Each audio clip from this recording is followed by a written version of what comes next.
This is Joel Soriano here. I'm Danish Jenkins. And we are St. John's. And this is the Big East Rewind. Hey, my man. Very good. Welcome back to this edition of the Big East Rewind. I am Chuck Everson, your host from Villanova University, and my partner, as always, is my main man, Sonny Spera from Syracuse University. How are you today, Sonny? Great, Chuck. We got a special show. This should be fun. We do. It's just us. How about that? Just you and me, these buddy. Poor people. Just us. Just us. You know, no guests today. It's the first time, really, that I can remember in 94 or 5 shows that we don't have a guest. But it's a special show nonetheless, Sonny, because here at the Big East Rewind, we like to say that we are bridging the past with the present.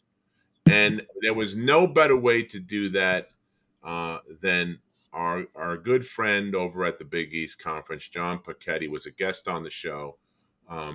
Great friend of ours, is the sports information director, the media relations director at the Big East Conference. He gave us passes to go and enjoy Media Day at the Big East at Madison Square Garden, which gave us an opportunity, Sonny, to connect with current day Big East basketball in a very, very special way. You know, we got right up close and personal with the players, coaches, and even some of our media friends that we've had on the show. It was funny because there was a lot of people that were there that were guests. I was counting them up. There was a ton, right? There was a lot. Yeah, we saw Coach Raff, saw Bill, and we saw Hoops, Weiss, and so many people. John Fanta, our good friend, who's been a repeat guest, who we will have on again. But we were fully immersed in today's Big East teams and culture.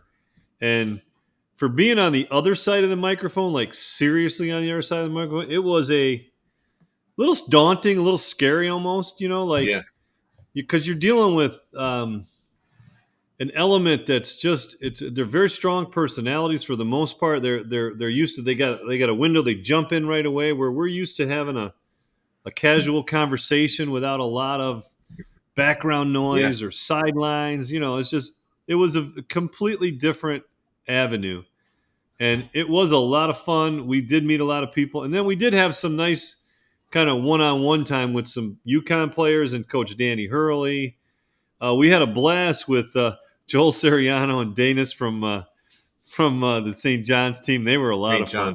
They were a lot of fun. Yeah. Because it was like just you and I. It was nice. It was a good conversation. Got to talk to Coach Sean Miller, right? Yep. Talked to the league MVP from last year and projected this year, Tyler Kolek from Marquette. Fascinating. Also, the defensive player of the year for the last 2 years. Yeah, every guy we spoke to, right? Every kid down to a T, respectful, well-mannered, pleasant, you know, the kind of kid that, you know, you'd want to bring home, you know, just really good people. Yeah, and you know what? And I think, just in my opinion, from my observation, son, I think that the kids really appreciated talking to us because we were the only former players in the building. And there was a lot of people there. But we were the only former players that were out walking around talking to people. And we kept it light and lively. We weren't looking for any controversy. We weren't digging for a story. We were looking to have some fun and just do what we do here on the Big East Rewind and just go through stuff. And it was funny because we asked just about every kid, what was your earliest Big East memory? And I never felt so old in my whole life, son. Oh, my goodness. That blew me away. Firepower to get back to it. It's not something that we want to rely on too often. So I got to ask you a question about very good East, very good teams that some of your memories. What were some of the memories you have of growing up or watching any of the Big East? Any of that catch you any favorite memories? Funny thing is, growing up, I never really watched college basketball. But the oldest name I do remember watching was the first game I watched. I would always hear McDermott. So, and then I always remember the blue and the jersey. So I remember watching him, and I like to score. He was a great scorer. So that's the earliest memory I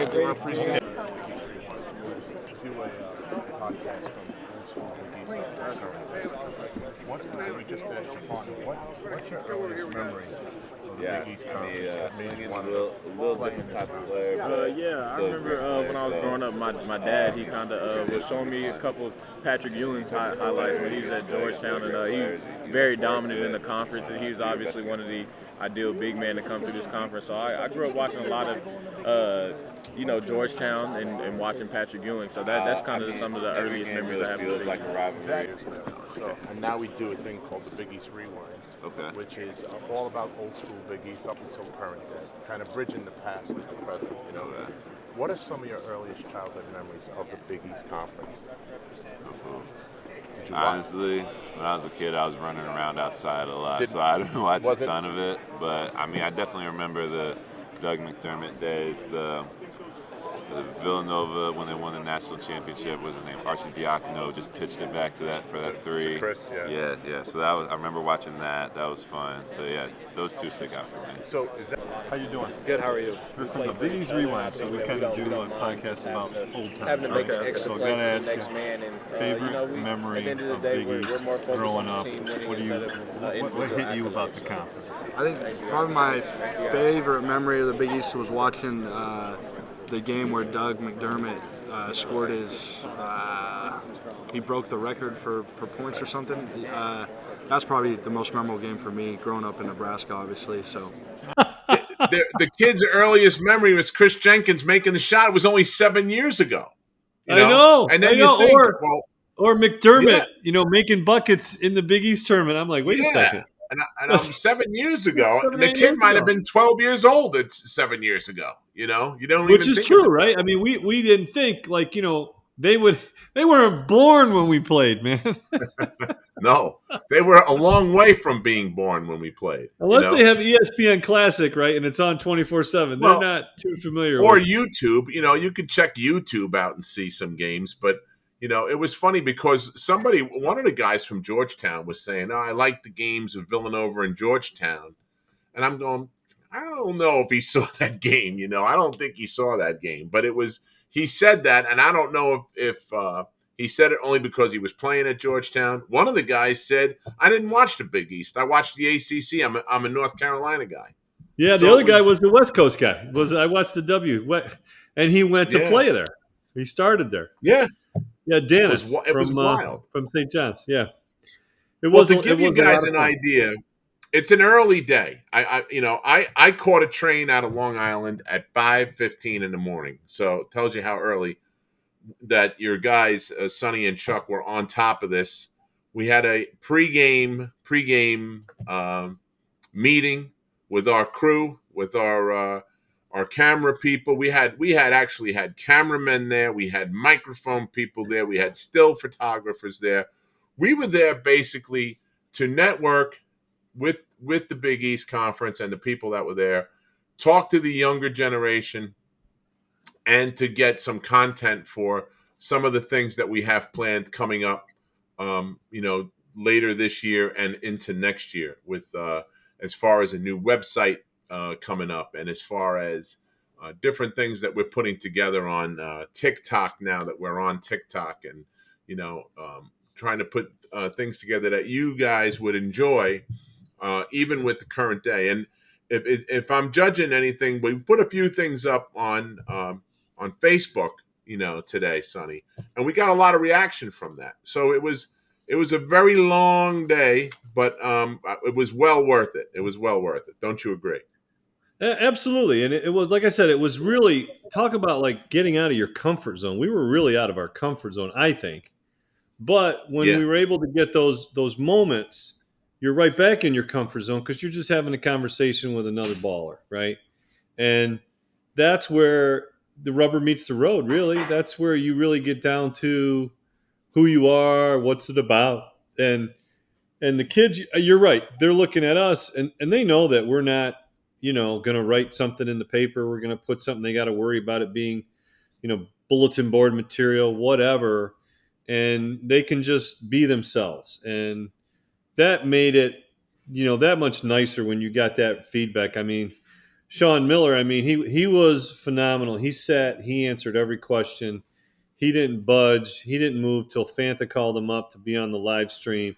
came right back, sat down. I waited my turn. Then I got to speak to him, and I said, Sean, just interviewed your guy, Jason Matthews.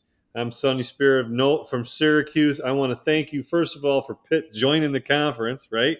Thank you. Yep. So we don't have to go to a football conference back in the day.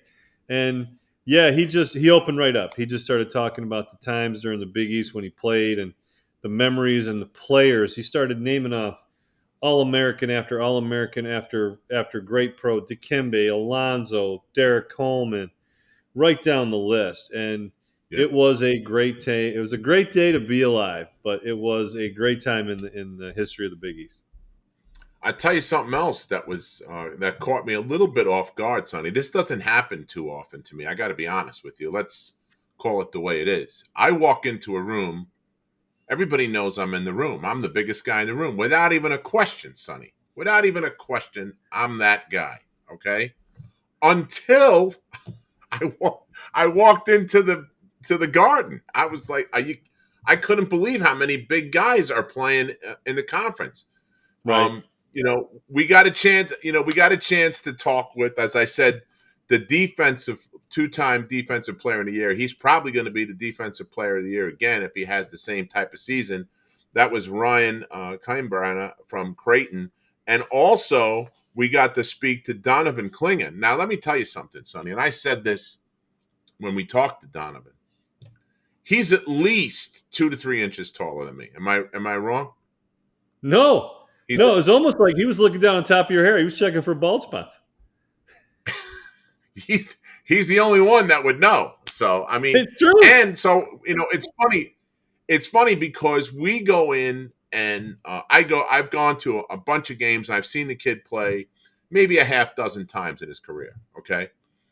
And everybody who's with me that knows me goes, hey, is that guy bigger than you? You think that guy's bigger than you? Or you think you're bigger than that guy? Or do you think, and to me, it doesn't matter, but people ask that. So I looked at him and I looked dead into the camera and I said, I can definitively say I'm not bigger than that guy. It was amusing to me because now I kind of felt how the other guy lives, Well, it's not just his size, height-wise. He has a barrel chest. He's got big, broad shoulders. He is a presence. He really is. He is. He looked like Joker, like that physical, but developed. I mean, and of course he's in the boot because of the foot injury. But and what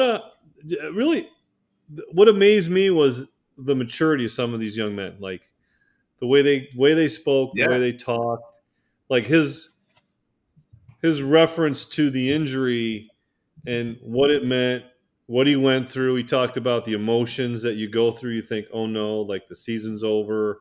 You don't have the tests in front of you. And that's pretty impressive. I forgot that I'm talking to a 19, 20-year-old kid. I felt like I was talking to a 35-year-old, CFO of a Fortune 500 company, Yeah, it's funny because I don't know if they work on those skill sets because a lot of kids that age don't necessarily communicate verbally as well as people who are a little older, based on texting, and they never have to really talk or speak. Right. So very true. It was surprising. I was pleasantly surprised at how well the guys handled themselves on the microphone. And then Sonny, there was the other side of the coin. But I think we can honestly say, right, the younger generation is alive and well, and we have seen a little bit of the future, and I think we're in good hands. Yep. And then, as I was about to say, there's the other side of the coin. We tried to do things where, we wanted somebody to say, hey, I'm Chuck Everson from Villanova University, and this is the Big East Rewind. Very simple on the surface to say. Not so simple in reality, and we're not going to give away who were the biggest offenders, but it was comical. And some of them took, 10, 12 takes just to get it right. And Sonny and I had a good laugh over that one. Yeah, it was an interesting day, and I will say that there was one group of people that we spoke to from one team that it got to be such a funny event that people literally started to crowd around behind us and almost push us out as if That's right. we were having a little party, like we had something going on behind the scenes. And it really was nothing more than just a couple of dudes just talking, It was a lot of fun. We do a podcast called The Big East Rewind, where we go from the old school up until current day. We've had a lot of your former uncles, I would call them, all these old St. John's guys, including Coach Lou. We sat down at his kitchen table with him and talked with him. So we just have a couple questions for you guys. We go back and forth. He was a 6'5" point guard. I was a big like you. Okay. Now it's different because I wasn't allowed to step out past the dotted line to shoot. Okay, back then, right? We go back and forth about the guards, and you guys have any kind of competitive things with the guards and the forwards, just in fun as you guys are. Me and him compete every day. We go at each other every day, anything we do. I mean, we have started to be on the same team a little bit more now. Yeah. But before we were going up against each other, so we were counting wins and stuff. I mean, he got the best of me from there. You time. go. So. See, big guy always wins. He admitted it. No, he said he got the best of me. No. Yeah, no, he knows I'll never let it be easy. No, right. Well, that's exactly right. That's what you're supposed to. Every time he go get a rebound, he know I'm there. He know. What are your earliest memories of the Big East Conference as a kid growing up? I would say since I started watching basketball so late, I would probably say when Coach was coaching in the Big East. I watched a little bit of it. I wasn't really in tune with it. But my mom, she used to tell me like how she used to see St. John's when she was growing up, like Coach Lou and how St. John's was growing up, like just the aura around the city. She said it was like even better than this the place Yankees was electric. Yeah, in the Big East tournament, this place was electric. When Georgetown played St. John's here, it was crazy. So I get what you're saying.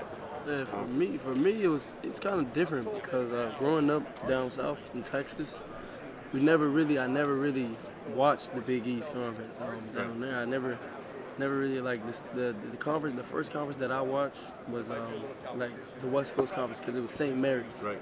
That was the first team I watched, and I was thinking to myself like, I know I can play for a team like that, and then my first school was in that conference. So to me, that was crazy. But as far as the Big East, I can just think of Allen Iverson.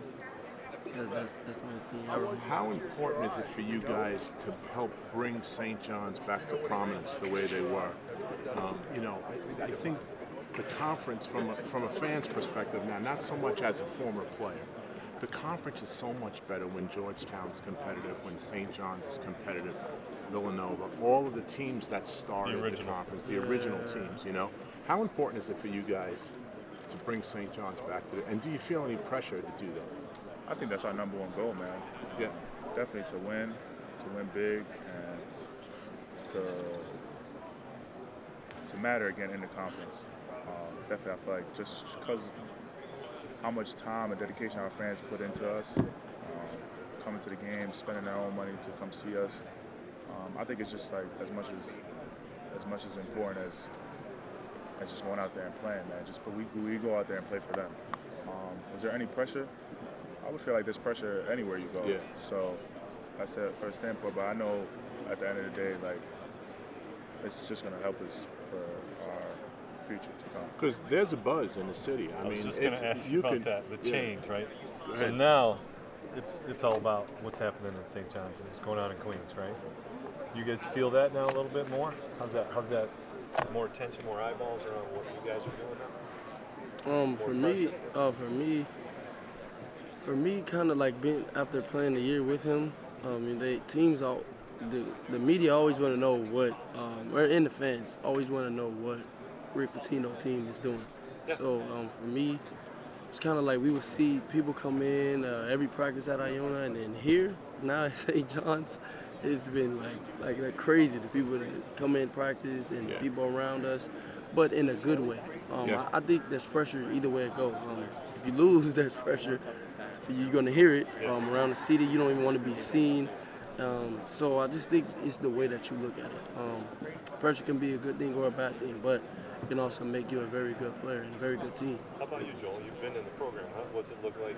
Like, what do you feel the differences are now? Definitely. I mean, it's been very different since my first 2 years here. Definitely feels different from just. I mean, we'd be going out to eat, and then we have people come up to us saying that they're excited for the season, can't wait to see you guys. And just seeing that, just like it's a buzz. It's like it's crazy, man. We have people in and out of our practices. Former players are coming back. I've seen that. Ron Artest Lou's came been back, around. yeah. Some of Ronnie Coach P's Artest was players. around. Just having that, being able to have that resource is like, it's amazing. We just got to go out there and win now, man. So just excited for that. And on a personal note, it becomes a rivalry at my house. My daughter just graduated grad school from St. John's, so we go back and forth. She, I thought I had her in the blue, but not anymore, man. She's a Johnny. So I want to ask you one favor. Can you guys look at the camera and state your name? Say, we are St. John's, and this is the Big East Rewind. All right. Well, I'm Joel Soriano. I'm Danish Jenkins. And this is, we got to say it together. We said at the same time? Yes. Well, we are so you say your name, you say your name. Say, we are St. John's, and this is the Big East Rewind. All right. All right. Come on, DJ. And I got you. This is I'm Joel Soriano. I'm Danish Jenkins. We are St. John's. Wait, you gotta give me like said my name and then you went to we are St. John's. You gotta give me a second. My fault. You guys are not going to make it an acting. I'll tell you Yeah, that. yes we are. Yes we are. Come on, man. Put in your act, right? Hit the mark. Scene. All right. This is Joel Soriano here. I'm Danish Jenkins. And we are St. John's. And this is the Big East. God damn, bro. All right, last time. Come on, dog. All right, easy. Here we go. All right, what we saying? It's all going Great. I know. Yes, and this is the Big East Rewind. All right? Just ready? Follow the guard. Just take Yeah, Oh, see, my that's the goodness. problem. That's the I can't believe you let him do that, That's the Joel. problem. I just got finished telling you the problem. bigs and the guards. Go ahead. Go ahead, Coach. You got it. Come on. This is Joel Soriano here. I'm Danish Jenkins. And we are St. John's. And this is the Big East Rewind. Hey, my man. There we go. Very good. There we go. Thanks, Yeah, guys. listen Good luck. to me. Appreciate it. All right. I think you guys should. All right. That made my and day. it was nice to see some of the. It was nice to see some of the coaches too, because never really had a conversation with Ed Cooley, but it was really cool of him to say. I was talking with the Georgetown kids. So how this is set up for those of you that obviously no one's been there, but the big scoreboard that you see at Madison Square Garden is basically on the floor. All right, and they set up tables around the arena in a horseshoe shaped, and then they leave kind of the ends for live television shots and stuff. So you have to walk up to the table and speak. And there's a Georgetown table, there's a Xavier table, there's a Butler table, etc. And Georgetown had 4 players and Coach Cooley. And we were talking, going back and forth with the players because everybody was in Ed's face, really, because of him going from Providence to now Georgetown. So he got a lot of attention. So as we're talking to the kids and we're getting ready to wrap up with those guys, they're getting called to do their next segment that they have to do, whether it be Sirius XM radio or what have you. Ed reached over and said, "Hey, Chuck, really love what you guys are doing. I listened to the show. I watched the show on YouTube. I appreciate you." He goes, "Let me know if you want me to come on." So I was kind of blown away because his same person, Sonny, is the same person that handled Patrick Ewing. That person is still in that position. And, we'll see if we can get more time with Coach Cooley than we did with Coach Ewing. But I think we have a good chance of getting Coach Cooley on the show. We did get time with Coach Ewing. We did. Yeah. And we stretched it. You couldn't stretch it anymore without it breaking, Sonny. We got a full 12 minutes of Coach Ewing's time, and we made 12 minutes go for 43 minutes. That's pretty good. That's pretty good. That's magic. That's the magic of television and media. Digital Coach media. George Bush, man. That's some fuzzy math. Boy, I don't know. That was hilarious that day because she kept texting me. Oh, it was so funny. I knew she was texting you. And I was like, keep going. Let me ask another one. Let's keep going. And you were sending me little private messages. She's texting me. We got it ended. I go, no, keep going. Till she throws us out. I said, I'm going to make Patrick tap out. He's going to have to tell me that he wants to leave. And frankly, I don't think I'm speaking out of turn here, Sonny. But frankly, the guy was having a genuine good time. He was laughing. He was comfortable. Yeah. In all I've never seen him. His teammates have called me, and I see some of them in person, and they said, "How did you do that? I've never seen the guy laugh like that in an interview or anything." I said, "Well, just slip him something." Sonny and I are fun-loving guys. That's what I told him. That's right, man. You got to hang with the big guys. That's it. It was funny because we did some of that, and we had an equal amount of bigs and guards, and it was an awesome day. And we didn't know what to expect. We didn't know. We came in ready to go. We had all our information. It's a little different when you're talking about the current day kids on the team and stuff like that. Sonny brought in a book of notes. It looked like a matchbook, but he had everything. He had everything ready, and we went after it. And once we figured out what was going on, we were pretty smooth after that, because then we kind of split up so we can get more players. So I would go to one side, you would go to the other. You had to take your opportunities, right? You had to kind of, like Tyler from Marquette was mob. Again, player of the year. So people were on him all day. But then Shaka came back and he literally sat right next to him. Everybody was talking to Shaka and nobody was talking to Tyler. So I was like, here's our shot. Let's go have a conversation with him. Former Nova player, former This is going to be just fun, man. We're not going to grind. We do a podcast called the Big East Rewind. And it's all about the old school Big East from the perspective of everybody who lived it, from referees, media people, cheerleaders, coaches, former players, all of it, and right up until current day. So it's kind of a different look at the conference. You guys got it firsthand. So we got it firsthand, exactly right. So tell us now, do you feel any kind of pressure coming back? You were player of the year last year, and now you're preseason player of the year again. Do you feel any pressure having to live up to that moniker? I mean, there's pressure. There was pressure last year when we were picked ninth. There was pressure when I left here, saying the quote that I did. The eyes were kind of on that, like, oh yeah, okay, we'll see what they do this year, and that was pressure. So, if pressure should motivate you, it's a healthy pressure to keep pushing you forward and keep wanting to succeed. I love the way you guys play. I got to see you play several times over the last two seasons. Sorry, last year. We were not only at the tournament but at Nova, and you seem to be the only one that has our number at the Finn. Like, we don't lose in that place. You guys, you're four. I was going to say, yeah. So, talk about the style of play that you guys have. You guys are 94 feet full in your program. Yeah. I was really impressed with how hard you guys terrific job. We pride ourselves on defense. We pride playing really hard, playing harder than everybody else. On offense, we got to play the same way. We got to play hard on offense. We like to play fast. We like to get into the scoring area within 25 seconds, and just sharing the ball. I feel like is a great quality of our team. Starting with me, I have it a lot, but I'm sharing it a lot. I'm getting guys a lot of shots.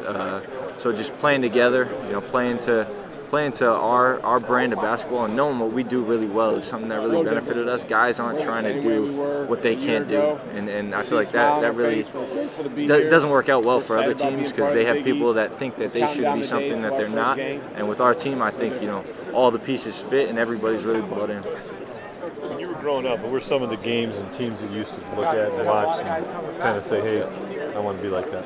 I mean, I lived 15 minutes away from the Dunkin' Donuts Center, Providence's Arena. So I had season tickets growing up, watching Bryce Cotton, Kyron Cartwright, Marshawn Brooks, all those guys, Ben Bentel. So that was fun going. I would always go to those games with my dad. I remember asking my mom on a school night if I could go to the game and everything. So seeing those guys just wanting to play in the Big East, I never thought it was a realistic expectation until I got there. Who was the guy that you say, like, I want to be Kobe? I mean, is there a guy that you try to make I wouldn't say that. Really? I wouldn't say that it's been one specific guy. Just because my journey's been so unique. I never thought that my sophomore year of high school, even my junior year of high school, I thought I was going to play Division III at Rhode Island College. So it's like.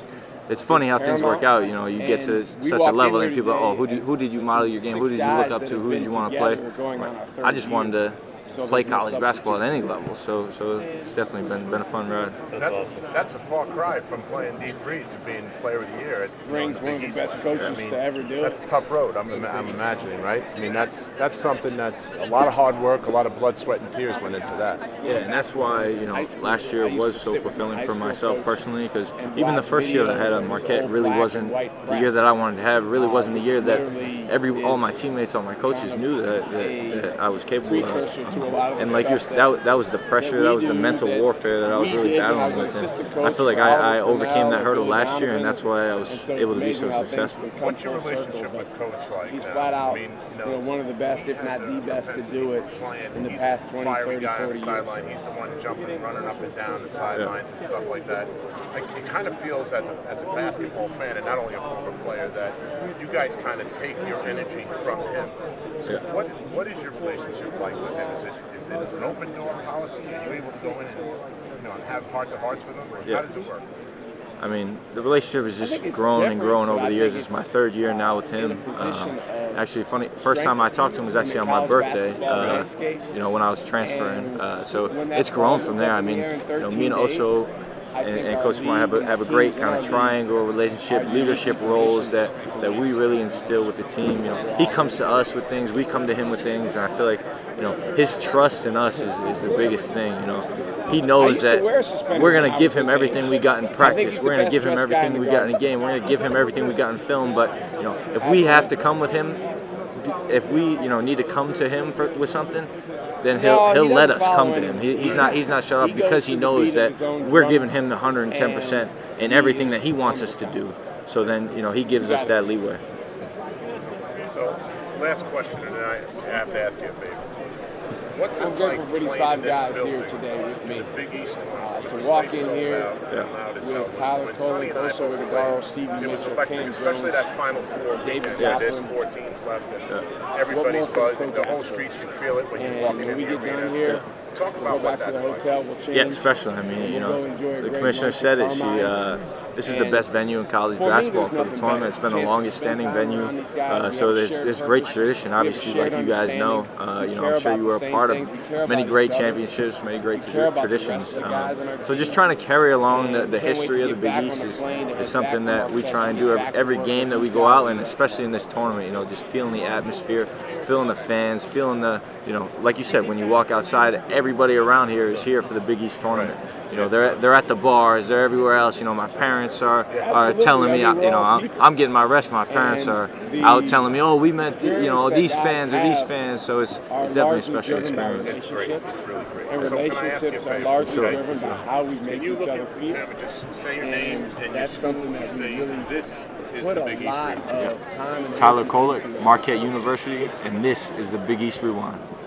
Best of luck, man. Thanks for everything. And it was a conversation. It wasn't a grill session. It was, very pleasant. I could see it leading into a nice episode. So it'd be great if we can get him on because he's a really intelligent young man. Obviously we couldn't do a full episode there, but I think that kid would be awesome. And it was to a point where we even kidded around a little bit. I told him, I said, I've seen you play now a few times at the Finn, and Villanova doesn't lose on their home court, but they've lost to you now 3 times. He goes, yeah, I know.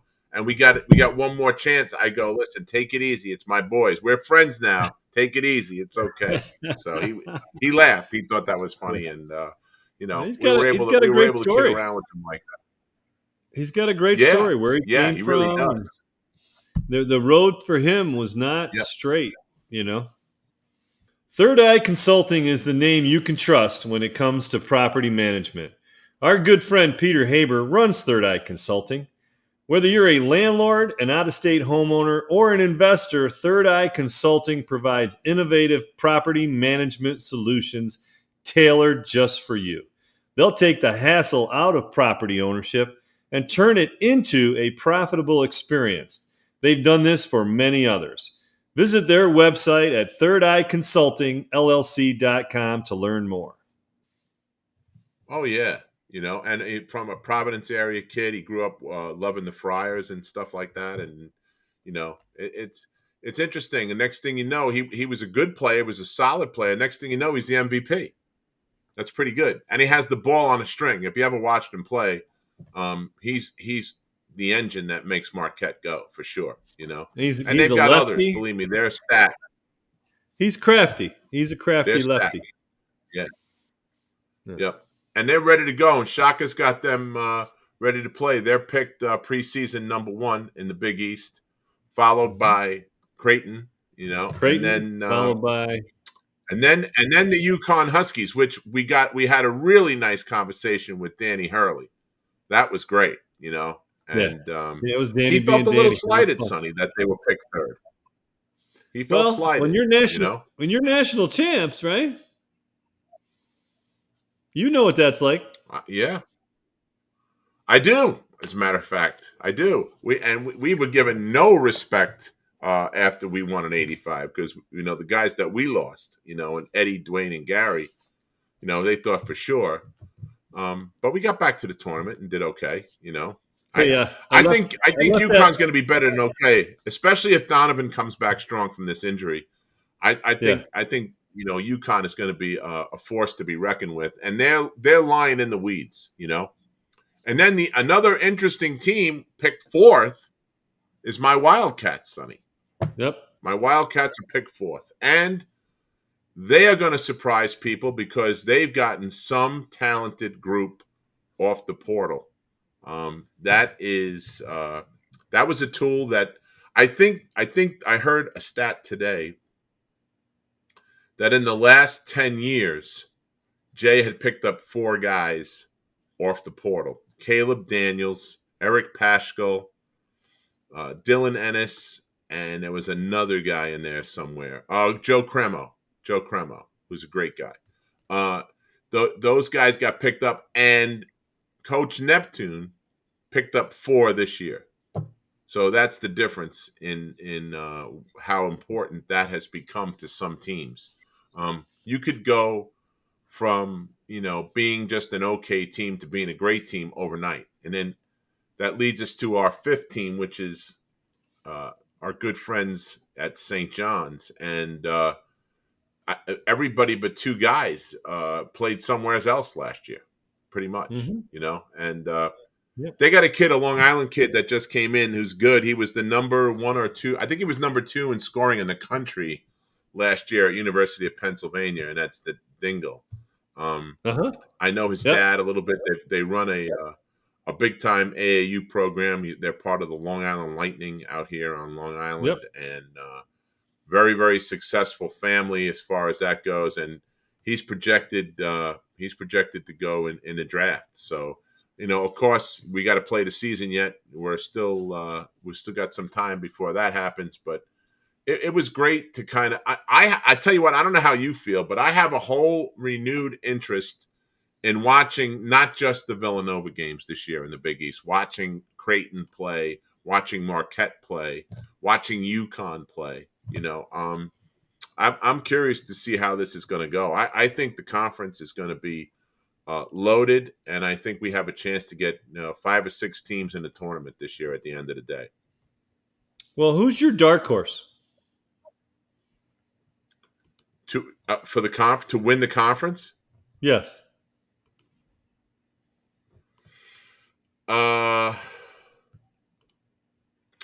Who could really surprise some people, I think, might be the Providence Friars. Providence and or Seton Hall. I think, Seton Hall was the 2nd best defensive team in the entire country last year. And they got just about all those guys back. They lost a couple. They lost a couple of their scorers. So, Shaheen Holloway brought in some shooters, and hopefully that'll make up for that. They can go either way. They're a bounce away, and I say that, affectionately. They're a dribble away, plus or minus, of being real good or just okay. You took mine. That was going to be my dark horse was Seton Hall. Yeah. Why do you say that? I don't think a lot of people have them on the radar, and I think it's very tough for them to compete in today's generation of college athletics, higher level money, NIL, you name it. And they're just very difficult to compete. And I think I take them as a dark horse. I do like my other dark horse is Xavier, if you can call them a dark horse. I think they will be. They will be good. They got a couple foreign players. Sean Miller obviously knows what he's doing. He's got a couple returning guys. I think very buttoned up program, and they just perennially are always good. They always compete. They're in the Sweet 16 more than anybody, and they just continue. It was almost like Gonzaga 15 years ago. Who's Gonzaga? Well, there's this team in the tournament, and they're winning and they're winning and they're winning. They were a great bet in Vegas if you played the big board early, because nobody knew about them. Now forget about it. Now they're 1 seed. They're national champs. They should be. They're picked to, et cetera, et cetera. So I like those two teams. Who I think, if I had to pick who I got in my final game, all right, I'm not going to upset some people, but I'm going to put Marquette in the final against UConn. Well, listen, you got to go. Listen, Sonny. You pick 2 of the top 3 teams to be in the final. That's really not a stretch. No. What do you got? What do you got? Well, I think St. John's could be there. I mean, listen, Rick Pitino has got a track record. Even though he claims he didn't know us, I'm a little offended at that because I know he does know us. But that all said, they got some horses, man, and they go deep, and they're going to run and run and run, and there's going to be nobody in better shape than them. And I say that tongue in cheek a little bit, but not really, because he's been known for this ever since, and we talked about this on the Rewind, is he's been known to get guys in shape, and the biggest one in my memory is Billy Donovan went from a chunky kid to a lean, mean fighting machine in no time at all, and completely turned his game around, got him a ride in the NBA, and went on to great success coaching at Florida, and now he's with the Chicago Bulls. So, he's still a health guy. He's still the guy that does that. So I think St. John's could be there, and then I think it's going to battle. Let's see what I think the other 3 teams that are going to battle it out. I think the Cats, if they can come together, I think will be in the mix. I also think UConn, if they stay healthy, will be in the mix, as will Creighton. Will be in the mix as well, and and Marquette. So it's, to me, there's a lot of parity in the league. There's a lot of teams that could be there at the end of the day. Do you see some of these teams breaking the top? I don't know about Butler. I don't know about DePaul. If they can get into the top half of the conference or not. I don't think this is the year for that. I think the top half of the conference is very strong. What do you think of Ed Cooley? You didn't say anything about Georgetown. Well, yeah, you know what? Georgetown, to me, Georgetown is a work in progress. And, one of their big guys just broke their hand the other day in practice. So he's going to be out 6 to 8 weeks to start the game. So you got a guy on the team now that's going to be out of position a little bit. I was talking to my resident Hoya expert the other night, Gene Smith, the master of defense, and he tells me that, he tells me that they could be in trouble unless they get this guy back. The beginning of the year is going to be tough, but I think culturally they're making big changes. I think the plan, if you're a Georgetown alum or a Georgetown fan, I think the first thing is, before you get 20 wins or whatever you need to get in the tournament these days, I think the first thing is we got to get the place packed with students again. We got to get the place loud, and it's got to be a home court advantage, the way it was back in the 80s and 90s. I think that's critical. And I think they need to celebrate their illustrious history, And we know guys, Sonny, from the show and otherwise that, it's upsetting and it's sad that they have such great history and they haven't done much, going at this point. But I think that's going to turn because Ed Cooley is famous for that kind of stuff. And at Providence, he did an awesome job with bringing everybody back in. And once you get the alumni involved, it makes things a lot easier, don't you think? I 100% agree. I mean, you energize your fan base and you energize your history. And then that continues it's like a pyramid, right? That's the base, and it builds and it builds and it builds to the team and the staff now. But the more wide and the broader your base and platform, more people that pick up the torch. Well, you know what, too? I tell you, it's important that you have the former players. Like they've had 4 Hall of Famers there, and that's nothing to sneeze about. But if you have an unhappy alumni base, they are the ambassadors of the program, and they can either be a positive ambassador or a negative ambassador, depending on how they feel about things. If they're not feeling the love and they're not feeling good about what's going on, they might tend to say some negative things, which could really be bad and detrimental for the entire program.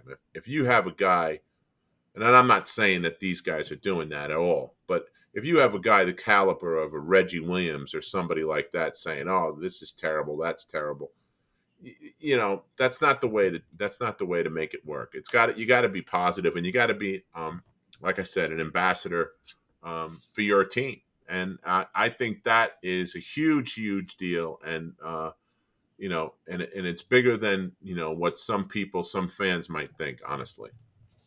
Well, they got the right leader. He's an affable guy. Everybody that meets him, comes in contact with him, loves him. He's very accountable. He's big on accountability. I think he's very old school in that sense. And I think they're kind of in for an awakening, in my opinion. Don't sleep on Georgetown. I think so. Don't sleep on Georgetown. Again, they're a jump shot away either side, right? Listen, for any team to be successful, it's not just the best players. It's the best team, A. And B, you got to get a little lucky, Sonny. You got to get bounces that go your way and don't go the other team's way. 100%. And you got to stay healthy. Those 3 things. You have to have good players. You have to have some luck, and you have to be healthy. And if you can do that, then come March, you could be dancing.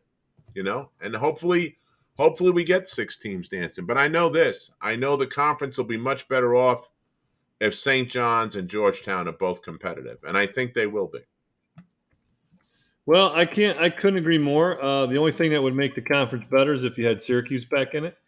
But I'm a little biased, and the originals, and there's no slight to the teams that are in there, but I think when UConn came back to the Big East was as big a lift as the Big East has had in a long time. And sure enough, don't they go and win the national championship? But just them coming back really, I think, stoked a lot of maybe our generation, a little bit after us. Like, oh, here we go again. And it's committed to basketball first. And it's a phenomenal basketball conference. You got to tip your head. I don't care. I mean, the stats and the things that we heard from Val Ackerman and from John Fanta, they don't lie. Numbers don't lie. No. So, 3 of the last 7 national champions. Figures that were thrown around. I mean, 3 of the last 7 national champions. Yeah, pretty exciting stuff. Yeah. So we got a chance again to reiterate. We got a chance to hang with the youth of the conference. The conference now, Sonny, since everything went to pieces, like in the Big East, the Requiem for the Big East, the 30 for 30. You realize it's been 10 years since they rebuilt the conference. Yep. I mean, I couldn't believe 10 that years when I with heard the new Big East, right? Isn't that what they call quote it? unquote new Big East, right? Yeah, the new Big East. 10 years. That to me blew me out of the water. I was like, wow, I couldn't believe it's been that long, really, you know. They And know what they're frankly, I doing. mean, they've had a lot of great teams in that time, you know. And again, like you Yep. said, in 10 years they had 3 national champions. That's pretty good. They know what they're doing. What can you say? Yeah. Right? No doubt. No doubt, you know. Well, I think doubt. the leadership at the top, I mean, there is nobody sharper and more astute in how to have a successful basketball environment than Val Ackerman. I mean, she was part of the architecture of the Dream Team. And her Yeah. background and her history And the and her WNBA. love of the game, I mean, forget about it, you know. Yeah. It's and amazing. when she spoke to us, she wants to come back on the show too, which I thought that was awesome. Yeah. She said, "Hey, I would love to come back on and talk with you guys again. I had so much fun. You know, it's been fun hearing all that kind of stuff. You know, you don't realize sometimes, you know, are people watching? Are they listening? Until we go to a game, and especially if you and I are together at a game, people approach us all the time and say, hey, that, you know, I enjoy this or I like that, which is nice. I mean, we you know, we do it because we love where we played and we love the conference and we love basketball in general. But everybody loves the nostalgic look back at the old school Big East. And now that we are, you know, our new catch line is we're bridging the past with the present. You know, so we're trying to get more into this generation. We're somewhere stuck right now between the 90s and the 2010s. All right. From the last few guests we've had on, we're kind of in the middle there, but we're trying to get more into the 2020s. But let's face it. I think we will. You know, we can go anywhere. We can go anywhere. You know what? You could rewind it one game, or you could rewind it 35 years, Sonny. Right? That's exactly right. That's why we named it the Rewind. You know. That's right. And everybody loved the new gear, Sonny. Everybody loved the new. You know, we got the Big East Rewind golf shirts. Who knows? Maybe we'll. You know what we look like? Now we'll put up a store. Who knows? What was that? You know what we look like? We look like professional journalists. Yeah. Well, there was a few other things that they were tossing around that we looked like, but I'll go with professional journalists just to play it safe, Sonny. You know, there was some other terms, but I like that one the best. And by the way, Sonny, just to let you know that we are, in fact, here it is. Media Day. And, you know, again, you know, we can't thank John and his group and Val and everybody down there at the Vincent Castro and all the guys down there and girls down there. Kevin, John's assistant Kevin, and the people that we met. And all the guys down there at the Big East that gave us an opportunity. And we really did not know what we were doing when we walked in the door. And we walked in with a crew like you would thought we were ESPN or something. We had a crew of like 7 people. Like, what are these 2 guys coming in with all these people? Yeah, we walked in like Kanye West, man. We had like our. We need a lot of help from people making us look good. That's for sure. So that's why we had bags and trucks rolling stuff in. It was nuts. But listen, that's how we roll. That's how we roll. That's literally how we roll. And I think everybody will like the content once we get everything settled out. You know, we have a new way that we're putting the show out.